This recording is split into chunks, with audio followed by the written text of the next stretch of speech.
I hope very much that after Brexit, Britain does not go into retreat.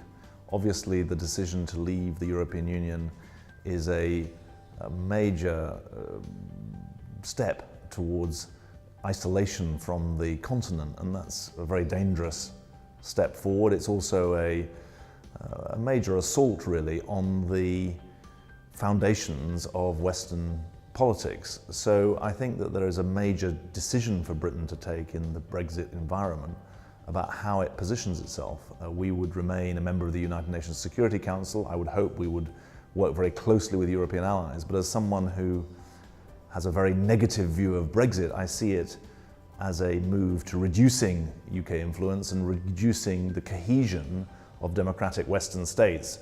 So there is no positive vision at the moment, and I think that it will be for successive years and governments to try to forge a policy that is not isolationist and that is not losing the influence that's quite important.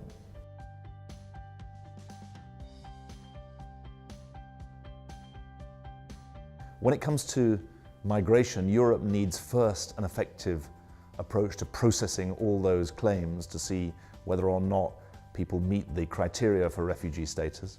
Secondly, Europe needs an effective policy for integration so that immigrants and refugees make a positive contribution to European society.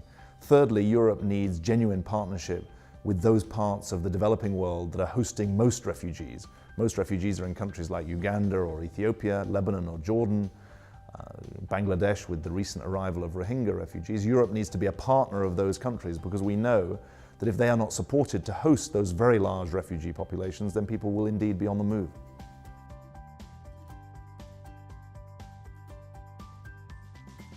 I think we've seen the consequences of not managing refugee flows properly in 2015 and 2016. We know that very large numbers of people, about 5 million, left Syria in 2011, 2012, 2013. They went to Turkey, Jordan and Lebanon. They were not given proper help.